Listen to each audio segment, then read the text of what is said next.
मंच पर सत श्री अकाल। मंच पर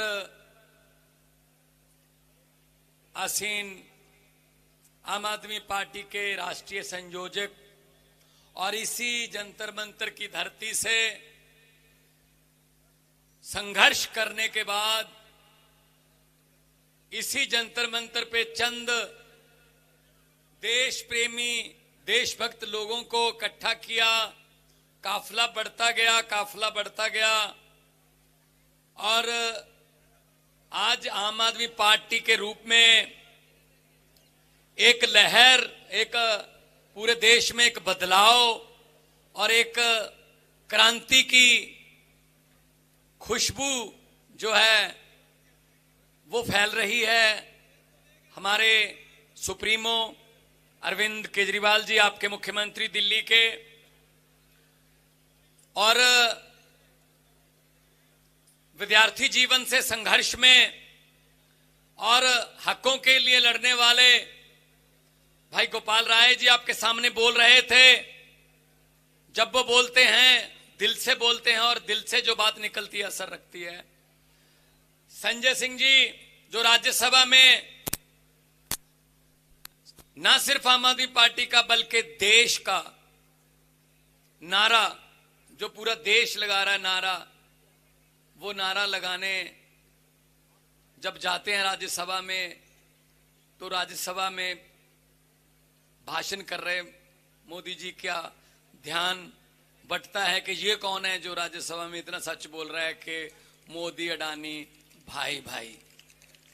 और हमारी पूरी टीम जो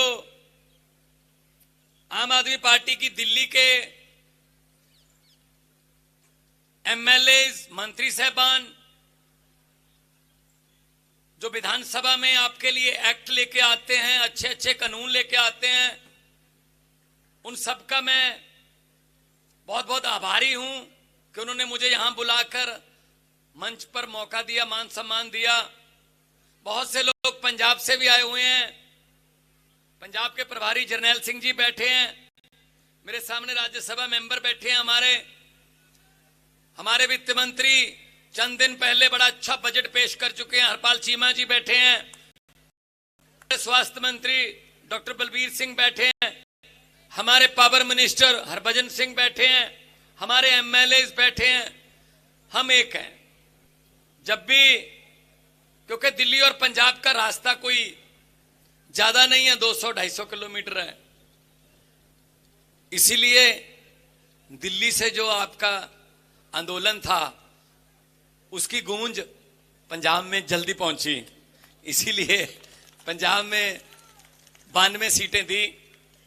सबको मेरा बहुत बहुत, जो आप चल के आए हो आज इतनी गर्मी के बावजूद, सबसे ज्यादा धन्यवाद ये सामने खड़े मेरे साथी मीडिया वाले, इनकी हिम्मत की दाद देता हूं। चलो आए तो सही।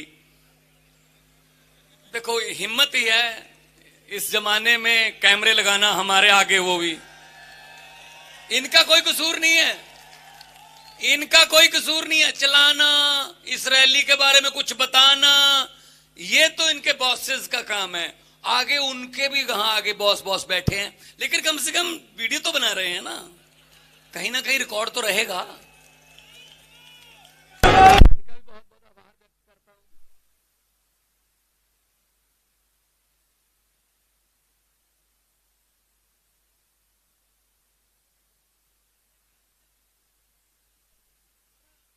एक बात हम बोल देते हैं, मुझे किसी ने पूछा कि फलां इलेक्शन लड़ रहे हो, सर्वे में नहीं आ रहे। मैंने कहा जी आम आदमी पार्टी है, सर्वे में नहीं आती, सरकार में आती है बस। हम नहीं सर्वे में आते, हम तो सीधा सरकार में आते हैं। क्योंकि पार्टी ऐसी है कि इसकी जो गूंज है, इसकी जो तड़प है, वो लोगों के दिलों तक पहुंचती है और वो लोग दिल से फैसला करते हैं कि इस बार इनको वोट देना है। अच्छे लोग हैं जी, भले लोग हैं और हमारे बीच में से निकले हुए हमारे बेटे बेटियां हैं। तो दिल्ली से जाग मिला, दही जितना मर्जी जमाना हो, पंजाबी च कहंदे दही जितना मर्जी जमाना होवे, ਜਾਗ ਦਾ ਇੱਕ ਚਮਚੇ ਚਾਹੀਦਾ ਹੁੰਦਾ। ਦਿੱਲੀ ਨੇ ਜਾਗ ਦਿੱਤਾ, ਅਸੀਂ ਪੰਜਾਬ ਦੇ ਵਿੱਚ ਇਮਾਨਦਾਰੀ ਦਾ ਤੇ ਸੱਚਾਈ ਦਾ ਦਹੀਂ ਜਮਾ ਕੇ ਦਿਖਾਇਆ ਤੇ ਪੂਰੇ ਦੇਸ਼ ਦੇ ਵਿੱਚ ਆ ਕੇ ਹੁਣ ਸਾਡੇ ਕੋਲੇ ਜਾਗ ਬਹੁਤ ਜ਼ਿਆਦਾ ਹੋ ਗਿਆ। ਹੁਣ ਅਸੀਂ पूरे देश ਦੇ ਵਿੱਚ ਇਹ जाग जेड़ा है सच्चाई वाला चम्मच दही का जो होता है जिसको जाग बोलते हैं वो लगाया। कर्नाटका में गए थे, अरविंद जी के साथ गए थे कर्नाटका में। बहुत से लोग ऐसे हैं जो कर्नाटका के नेताओं को नहीं जानते, लेकिन कहते हैं ये दिल्ली वाला जो आया है ये करता है भाई, काम करता है, ये इसको स्कूल बनाने आते हैं, इसको अस्पताल बनाने आते हैं, इसको बिजली मुफ्त करनी आती है, ये नफरत की बात नहीं करता। ये बहुत बड़ी बात है जी। आज के इस जमाने में ऐसी इमेज बना लेना, विकास के नाम पर वोट मांगना बहुत बड़ी बात है। वरना देख लो बड़े साहब किस काम पे लगे हुए हैं, एक दूसरे को लड़ाओ, एक दूसरे को उनके धर्मों को जाति को बांटो, ये इस काम पे लगे हुए। हमारी पार्टी पंजाब में, दिल्ली में जब भी हमने बात की, विकास की बात की, हमने बहुत कुछ सीखा दिल्ली से। हमने मोहल्ला क्लिनिक सीखे, हालांकि सीखने के लिए तो बहुत बड़े बड़े राजनीतिक और विदेशों के राजदूत, प्रधानमंत्री, राष्ट्रपति, उनकी पत्नी भी, ट्रंप की पत्नी भी आके स्कूल देख के गई। लेकिन हमने देख रखे थे कि कभी भी हरे रंग का पेन आएगा तो ऐसे स्कूल हम भी बनाएंगे पंजाब में, और ऐसे मोहल्ला क्लिनिक हम भी बनाएंगे। तो 26 जनवरी 16 मार्च को हमने भगत सिंह जी के खटकड़ कलां गांव में ओथ ली। उसके बाद 15 अगस्त को 100 मोहल्ला क्लिनिक और 26 जनवरी को 500 टोटल मोहल्ला क्लिनिक हो गए हैं जी। और लाखों लोग उसका फायदा ले रहे हैं, दवाइयां मुफ्त मिल रही हैं, टेस्ट मुफ्त हो रहे हैं, स्कूल ऑफ एमिनेंस भी शुरू कर दिए हैं। हमने वादा किया था, गारंटी दी थी अरविंद जी ने स्टेजों पर जाकर पंजाब में कि बिजली मुफ्त कर देंगे। तो विपक्ष वाले कह रहे थे पैसे कहां से आएंगे, बार बार पूछते थे पैसे कहां से आएंगे। हमने बताया नहीं उनको कि पैसे कहां से आएंगे, हमें पता था पैसे इन्हीं के बीच में से आएंगे। तो भ्रष्टाचारियों को पकड़ पकड़ के अंदर कर रहे हैं, जो नजायज जमीनों पर कब्जे कर रखे थे वो छुड़वा रहे हैं, पैसे वहां से आ रहे हैं। और 1 जुलाई से पंजाब में बिजली का बिल 0 आता है जी। पूछ लो किसी से, 200 किलोमीटर है, कोई दोस्त मित्र रहता हो उनसे पूछ लेना। ये होती है विकास की राजनीति। अब देखिए प्रधानमंत्री जी, उनके पास कोई अफसर आता है, वो कहता है जी आधी रात को 12 बजे बुला लो लोकसभा और बुला के अनाउंस कर दो नोटबंदी। वो साइन कर देते, अच्छा इससे क्या होगा, इसके लिए होगा। आधी रात को बुला लो, जीएसटी लागू कर दो। कौन सी फाइल है, ये फाइल है। वैसे बोल देते हैं फाइल रख जाओ, मैं पढ़ लूंगा, लेकिन पढ़ते नहीं हैं। क्योंकि हैं जी, अच्छा हाँ, नहीं तो ऐसी बात नहीं है, फाइलें हमारे पास भी आती हैं, 5-10 मिनट में पता चल जाता है फाइल क्या कहती है। बस ये दिखाने के लिए कि मैंने पढ़ ली है, उसके बाद अफसर को बुलाते हैं, साइन कर देते हैं। तो भाई साहब ऐसा तो नहीं होना चाहिए। प्रधानमंत्री कम से कम पढ़ के तो साइन करें। और हमारे जो कन्वीनर हैं वो इनकम टैक्स के ऑफिसर हैं, उनको तो पता है पैसा कहाँ से लाना है और कैसे पब्लिक को देना है, उनको सब पता है। ये फर्क होता है पढ़ाई का। तो इसलिए उनको ये लगता है कि मेरे आसपास जो हैं, मैं जिधर भी देखूं मेरी फोटो नजर आए, मेरी फोटो नजर आए। एक बीमारी है, एक साइकोलॉजिकल सिकनेस है ये। उसको आदमी को ये लगता है जिधर देखूं बस मैं हूं, मैं मेरा ही नाम लिखा हो, मेरा ही नाम सब जगह पे। इसीलिए जो आप ये लेके बैठे हो, मोदी हटाओ देश बचाओ, इसका उसने पोस्टर हटाओ देश बचाओ कर दिया, पोस्टर उतार दिए। भाई साहब क्या बात हो गई, ये लोगों का हक है, लोकतंत्र है, कह सकते हैं वो। पहले कांग्रेस ने भी एक बार कहा था गरीबी हटाओ, कांग्रेस लाओ, देश बचाओ। गरीबी तो नहीं हटी, गरीबी हटा दी उन्होंने। ये भी ऐसे ही है। किसी ने मुझे भेजा कि एक आदमी था बचपन में रेल के डिब्बों में चाय बेचता था, जब बड़ा हुआ उसने रेल के डिब्बे ही बेच दिए। तो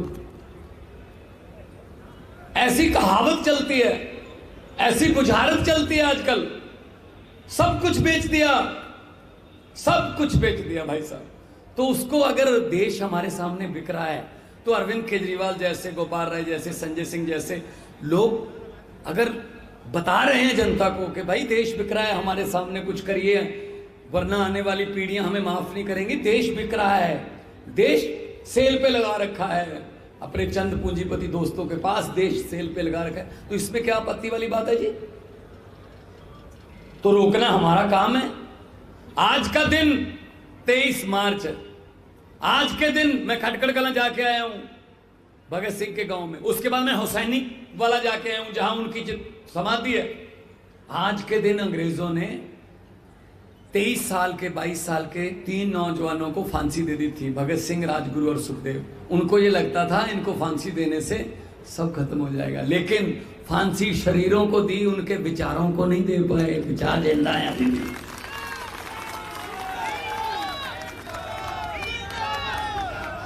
देखिए भाई साहब, विचार किसी भी उम्र में आ सकते हैं।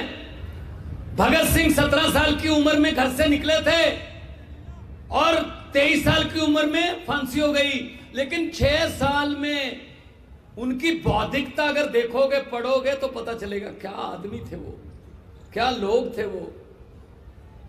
राजगुरु, सुखदेव, भगत सिंह, लाला लाजपत राय, बुकटेश्वर दत्त, राम प्रसाद बिस्मिल, चंद्रशेखर आजाद, क्या लोग थे वो। उन्होंने अपने सपनों की आजादी ये तो नहीं सोची थी जो आजकल है, ये तो उनके सपनों की आजादी नहीं है। शहीद आजम भगत सिंह जी को कभी भी ये चिंता नहीं थी कि आजादी आएगी या नहीं। वो कहते थे आजादी तो आके रहेगी, आजादी तो मिलेगी। चिंता सिर्फ एक बात की थी, जो चिंता बिल्कुल सही निकली। चिंता उनको ये थी कि आजादी के बाद ये देश कौन से हाथों में जाएगा, और वो चिंता उनकी सही निकली। 75 साल हो गए भाई साहब, अभी सीवरेज, गलियां, नालियां, छप्पड़, टोबे अभी वहीं रुके हुए हैं। 75 साल हो गए। और बड़े साहब हैं वो, उनको ये लगता है जब से मैंने ओथ लिया देश तब से याद हुआ है। वो 6 साल वाजपेयी वाले भी खा जाते हैं बीच में ही, उनमें भी कह देते हैं 70 साल से कुछ नहीं किया। ऐसा नहीं होता। जो सिकंदर था वो जीतना शुरू कर चुका था 18 साल की उम्र में, जीत कर आगे चला जाता था, अगले राजे को जीतता था फिर आगे चला जाता था। ये बात मैंने लोकसभा में बोली थी। अगले जीतता चला गया चला गया चला गया। क्या गलती हुई? एक बहुत बड़ी गलती कर गया सिकंदर, जो आजकल बड़े साहब कर रहे हैं। जीतते तो चले गए, जैसे कोई स्टेट अगर नहीं जीती तो छीन भी लेते हैं, इधर से उधर से खरीद के। जीतते और छीनते तो चले गए सिकंदर की तरह, वापस जाना भूल गए भाई साहब। जब वापसी का टूर निकला सभी राजे खड़े थे, आजा, जाएगा कहाँ? तो इसीलिए हम कहते हैं हंकार नहीं करना चाहिए। 2 बार जीत गए फिर क्या होगा? वापस भी जाना होता है, लोगों को हिसाब भी देना होता है। 130 करोड़ जनता हिसाब मांगेगी।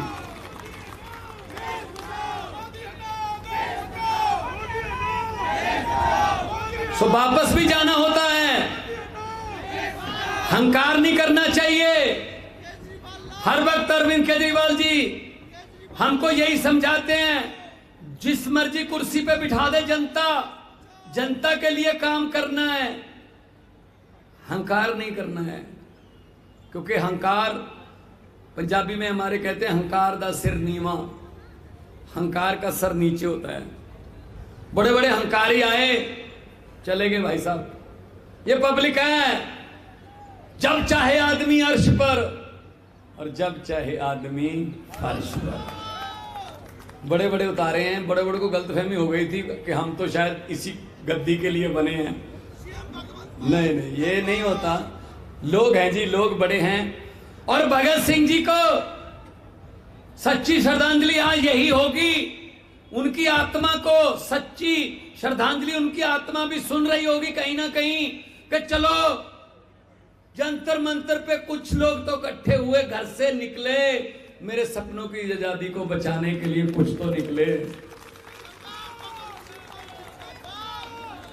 जब भगत सिंह जी आजादी का आंदोलन लड़ रहे थे तब भी लोग मजाक करते थे कि ये छोटे छोटे बच्चे इतने बड़े अंग्रेज साम्राज्य को हिला देंगे, उनको भगा देंगे, हो ही नहीं सकता। लोग मजाक करते थे, लेकिन उन्होंने हिला दिया, उन्होंने उनको भगा दिया। तो मैं ये कहना चाहता हूं आपके पास, भगत सिंह जी एक ऐसी शक्ति दे गए हैं जिसकी शायद शक्ति को आपको भी नहीं पता कि कितनी शक्ति है। उस शक्ति का नाम है वोटर कार्ड।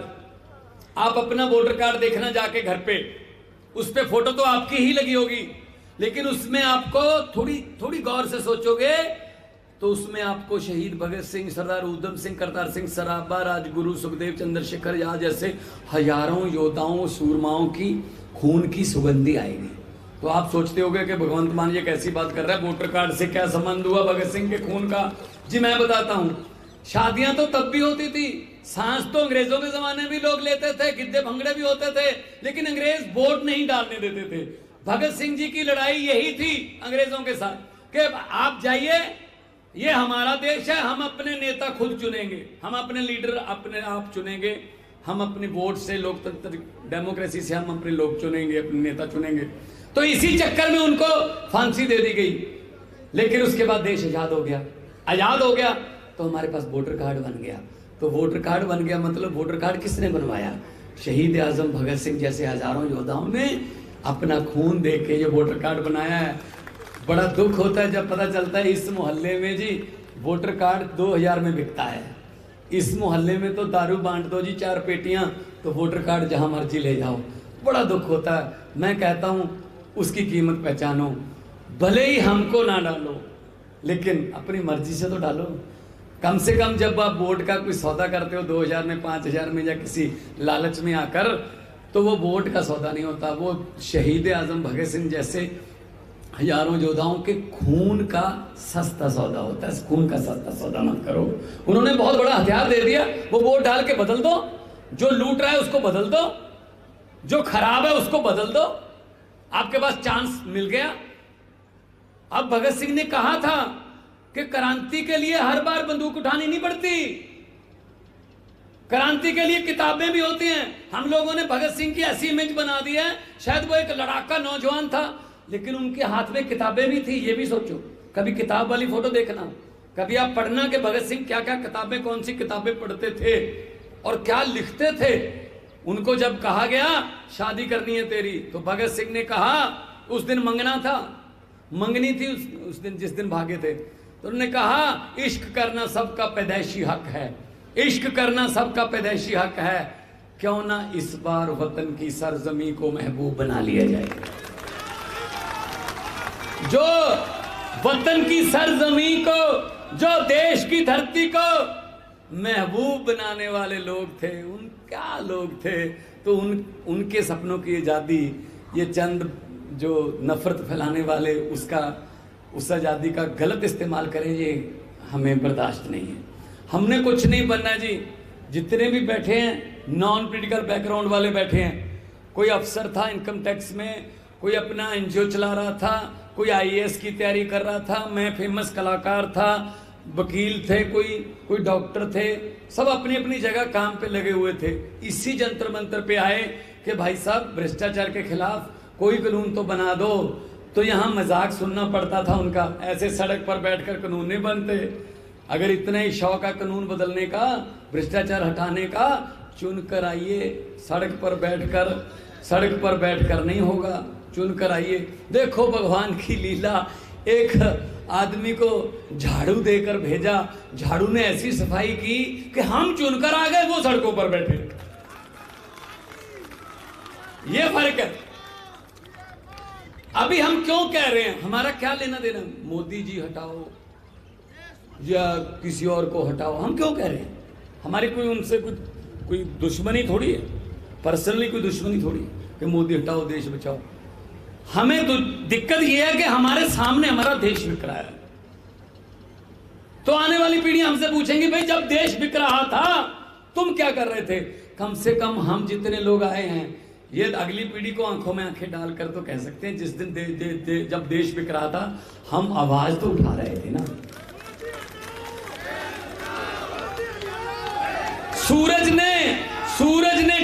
सूरज ने डूबने से पहले पूछा, कोई है जो मेरी जगह लेगा? तो एक छोटे से दिए ने कहा, मैं कोशिश करके देखूंगा। कोशिश तो करिए ना, कोशिश तो करनी बनती है ना। एक जंगल में आग लग गई, पूरे जंगल में आग फैल गई, सब जानवर भाग गए। एक छोटी चिड़िया थी, चोंच में थोड़ा पानी भर के आग पर फेंकती, फिर जाती, फिर चोंच भर के लाती पानी की, फिर आग पर फेंकती। फिर जब 10-15 बार ऐसा किया, दूसरे जानवर हंसने लगे। अरे भोली चिड़िया, ये तेरी गलतफहमी है, तेरी चोंच के पानी से जंगल की आग नहीं बुझेगी, भाग जा। चिड़िया ने कहा, ये मुझे पता है मेरी चोंच के पानी से जंगल की आग बुझने वाली नहीं है, लेकिन जब जंगल की हिस्ट्री लिखी जाएगी, आप सबका नाम दुम दबाकर भागने वालों में होगा और मेरा अकेली का नाम आग बुझाने की कोशिश करने वालों में होगा। यही फर्क है, यही फर्क है। तो क्यों कह रहे हैं हम? वो कहते हैं ना तो खाने दूंगा ना खाऊंगा, ऐसा बोलते हैं। मैं आपको उदाहरण देता हूं एक।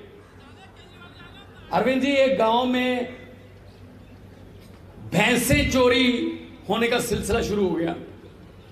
लोगों की दूध देने वाली भैंसें चोरी हो जाती थी। एक रात 2 भैंसें चोरी हो गई, अगली रात फिर एक भैंस चोरी हो गई, तीसरी रात फिर 2 भैंसें चोरी हो गई। तो गांव वाले इकट्ठे होकर एक साधु संत के पास गए, उसी गांव के बगल में ही रहता था वो। उन्होंने कहा, जी संत जी, अपनी तीसरा नेत्र खोलिए और हमें बताइए क्या हुक्म है, क्या करें? हमारी तो भैंसें चोरी हो रही हैं और हमारा काम जो है वो दूध पर चलता है, हमारे परिवार पलते हैं दूध पर। तो उन्होंने, जो संत महात्मा थे, उन्होंने कहा, एक चद्दर तान लेना, चारों कॉर्नर जो है ना, चारों कोने चद्दर के 4 आदमी पकड़ के खड़े हो जाएं और अनाउंसमेंट कर दो, पूरा गांव उस चद्दर के नीचे से निकलेगा। निकालते जाना, जिसने भी भैंसें चोरी की होंगी, जैसे भी चद्दर से नीचे से निकलेगा, तुरंत निकलने के बाद वो मर जाएगा। अनाउंसमेंट कर दी, 4 आदमी चद्दर लेके खड़े हो गए। भाई साहब, पूरा गांव निकल गया, बच्चे भी निकल गए, बूढ़े भी निकल गए, नौजवान भी, और साथ में औरतें भी, महिलाएं भी, सब निकल गए। कोई नहीं मरा। कोई इधर उधर कोई रिश्तेदारी में क्या हुआ था उसको भी लाए, उसको भी नीचे से निकालो, है तो अपने गांव। कोई नहीं मरा। फिर दोबारा गए, संत जी कोई नहीं मरा। तो संत जी ने कहा कि चद्दर किसको पकड़ाई थी? कहते ये और ये और ये। तो संत ने कहा, जो भैंसों के चोर थे वो तो चद्दर तान के खड़े थे और चोर अपने आप में से ढूंढ रहे हो। सो देश को बेचने वाले तो चद्दर पकड़कर खड़े हैं और चोर हम जनता में से ढूंढ रहे हैं। भाई साहब, इनसे चद्दर, देश की चद्दर इनसे छीन कर इनको चद्दर से नीचे से निकालो, देखना इंसाफ कैसे होता है। 1-1 रुपए का हिसाब लेंगे, 130 करोड़ जनता का हिसाब करना है, 130 करोड़ लोगों का हिसाब करना है। इसलिए मैं आपको यहाँ पे, मुझे बहुत अच्छा लगा, काफी देर बाद जंतर मंत्र आए हैं, क्योंकि आमतौर पर सरकारें जंतर मंत्र पर आती नहीं हैं, लेकिन हम लोग की लड़ाई तो हमेशा चलती रहती है। हम तो सरकार में भी आ जाएं, फिर भी हमारा तो कोई ना कोई देश के लिए कहीं ना कहीं हमारा आंदोलन जो है वो चलता ही रहता है। तो ये धरती जो है वो ऐसी है जहाँ जो सच्चे दिल से यहाँ पर आके दिल से आवाज़ लगाए देश के लिए, तो भगवान परमात्मा सुनता है। हालांकि ये मेला लगा हुआ है जंतर मंत्र पे, पीछे देख लेना, कोई किसानों का वो बैठे हैं, किसानों के जो आत्महत्याएं कर ली, किसी कोई कुछ अपना मांग लेकर बैठा है, लेकिन हम यहाँ एक बड़े मिशन के लिए आए हैं। और मैं यही बात कहूँगा कि देखो, आज राहुल गांधी को 2 साल की सजा, साथ में जमानत। और सत्येंद्र जैन को और सिसोदिया को अभी जुर्म भी तय नहीं हुए, सीधा जेल। यही तो फर्क है ना। फिर यही तो पक्का पता चलता है ना कि उनको ऐसे रखते हैं जैसे वो मतलब बहुत बड़े नेता हों, और हमको कुछ समझते नहीं है। कोई बात नहीं, हम तो नेता है भी नहीं, हमको तो बुलाने वाले तुम लोग हो, तुम लोग हो। हम वो पत्ते नहीं, हम वो पत्ते नहीं जो शाख से टूट कर गिर जाएं, हम वो पत्ते नहीं जो शाख से टूट कर गिर जाएं। आंधियों को कह दो अपनी औकात में रहें। तो बहुत बहुत धन्यवाद आपका। दोनों हाथ ऊपर उठाकर 2 नारे लगाने हैं। यहां पे देखो, यहां पे बीजेपी वाले भी आए होंगे, कुछ न कुछ तो आते हैं। वो उन्होंने रिपोर्ट देनी होती है ना अपने आका को, तो वो पूछेंगे। अभी अरविंद जी बोलेंगे, उसके बाद वो चले जाएंगे, उसके बाद वो पूछेंगे शाम को घर बुलाकर कैसा रहा, तो फिर रिपोर्ट देंगे। नारे कितनी जोर से लग रहे थे, तो फिर उनको ऐसे नारे लगाओ कि उनको बताना ना पड़े कितनी जोर से लग रहे थे। वो कहें सर ये पूछने की बात है, आपके घर पे भी तो सुन रहे होंगे, यही तो घर है इनके, यही तो घर है आसपास इनके। तो इनके जो घरों की ताकियां और इनके शीशे हिल जाएं इनकलाब जिंदाबाद से, और शहीद आजम भगत सिंह का देना, उनकी आत्मा को शांति मिलेगी। हैं कुछ जो मेरे वाला दिया जगा रखा है, जिन्होंने इनकलाब वाला दिया जगा रखा है, दोनों हाथ ऊपर उठाकर इनकलाब। थोड़ा सा वॉल्यूम और कर दो, ये RCR पर जाना है सीधा। अभी नए घर तक ही पहुंचा है, अभी वहां आए नहीं, और मुझे लगता नहीं वहां आएंगे। पुराने वाले घर तक पहुंचाना है। इनकलाब, इनकलाब, भारत माता की बोले सोनिहाल। बहुत बहुत धन्यवाद, बहुत बहुत शुक्रिया, बहुत बहुत मेहरबानी, आपने प्यार सत्कार से सुना। बहुत बहुत आपका आभार व्यक्त करता हूँ। साथियों, जैसा कि भगवंत साहब ने बताया,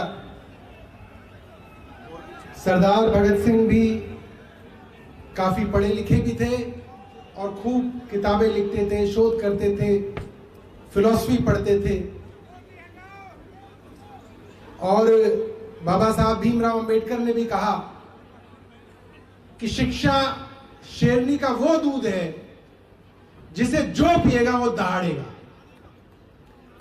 तो शिक्षा बहुत जरूरी थी, और जो लोग किसी मजबूरी से अशिक्षित भी रह जाते हैं, वो भी चाहते हैं कि बच्चे पढ़ लिख जाएं। वो भी चाहते हैं जिस डॉक्टर से इलाज कराएं वो पढ़ा लिखा डॉक्टर हो। वो भी चाहते हैं जिस बिल्डिंग के अंदर काम करने जाए उसका इंजीनियर पढ़ा लिखा हो, असली डिग्री हो। कुछ दिनों पहले विधानसभा में मुख्यमंत्री जी ने कहा, सामने बीजेपी के लोग बैठे थे, 8 लोग हैं हमारे यहां। मुख्यमंत्री जी ने कहा, जो आदमी ये नहीं समझ सकता 20,000 करोड़ ज्यादा है या 500 करोड़ ज्यादा है, ऐसा अफसर किस काम का।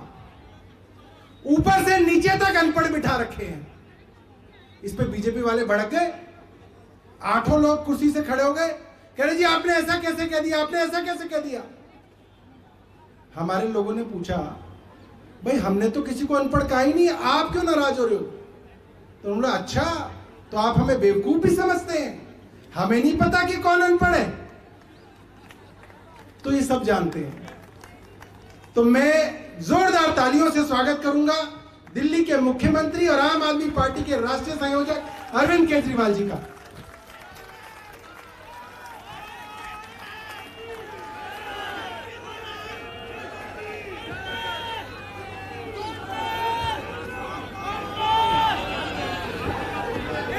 एक बार सब लोग दिल से जोर से भारत माता का जयकारा लगाएंगे। मुट्ठी बंद करेंगे, हाथ ऊपर करेंगे और दिल से बोलेंगे, भारत माता की, भारत माता की, इनकलाब, इनकलाब, वंदे वंदे। मंच पे मौजूद पंजाब के मुख्यमंत्री और मेरे छोटे भाई सरदार भगवंत मान जी, मंच पे मौजूद हमारी पार्टी की पॉलिटिकल अफेयर्स कमेटी के सभी सदस्यगण, आज यहां पे आए हुए सभी दिल्ली सरकार और पंजाब सरकार के सभी कैबिनेट मंत्री, पंजाब से आए हुए और दिल्ली के सभी एमएलए और सभी भाइयों बहनों माताओं बुजुर्गों बच्चों, आप सब लोगों को मेरा नमस्कार, सबको मेरा प्रणाम। दोस्तों, आज 3 महान हस्तियों का शहादत दिवस है। शहीद आजम भगत सिंह, सुखदेव, राजगुरु, उन लोगों ने आज सुप्रीम कुर्बानी दी थी हमारे देश को आजाद कराने के लिए। मैं सोच रहा था, सोच के देखो जरा, फांसी पे चढ़ना कितना मुश्किल होता होगा। एक छोटी सी चींटी अगर हमारे को काट जाए तो हमें दर्द होता है, फांसी पे चढ़ के अपनी जान दे देना कितनी बड़ी बात है, कितनी बड़ी बात है। उसके लिए अलग किस्म का जज्बा चाहिए। और जब वो लोग फांसी पे चढ़ रहे थे, उनके दिल में क्या विचार होंगे आप सोच के देखिए। उनके दिल में भारत का सपना था। 23 साल के 3 युवा, भारत का सपना था उनके दिल में कि एक दिन हमारा भारत आजाद होगा, एक दिन उस भारत के अंदर सबको अच्छी शिक्षा मिलेगी, हर किसान खुश होगा, मजदूर खुश होगा, सबको नौकरी मिलेगी, सबको रोजगार मिलेगा, सबको अच्छी स्वास्थ्य सेवाएं मिलेंगी, सबको बराबरी का अधिकार मिलेगा, सारे देश के अंदर प्यार और मोहब्बत होगी। दोस्तों, हमारे स्वतंत्रता सेनानियों ने, भगत सिंह ने, सुखदेव ने, राजगुरु ने, सुभाष चंद्र बोस ने, चंद्रशेखर आजाद ने, इन सब लोगों ने अंग्रेजों के टाइम पे अंग्रेजों के खिलाफ खूब पोस्टर चिपकाए थे, खूब पोस्टर चिपकाए थे। आज से 100 साल पहले अंग्रेजों ने भी पोस्टर चिपकाने के जुर्म में किसी को भी गिरफ्तार नहीं किया था। आज से 100 साल पहले भी अंग्रेजों ने किसी को पोस्टर चिपकाने के जुर्म में एफआईआर नहीं की थी। भगत सिंह ने सोचा भी नहीं था कि एक ऐसा भारत बनेगा आज से 100 साल के बाद, कि एक ऐसा प्रधानमंत्री आएगा कि पोस्टर चिपकाने के जुर्म में 138 एफआईआर हो जाएंगी। 138 एफआईआर। इस देश के अंदर किसी महिला के साथ कुछ गलत काम हो जाए तो एफआईआर दर्ज कराना नानी याद आ जाती है। इस देश के अंदर चोरी हो जाए, डकैती हो जाए, कोई छीना झपटी हो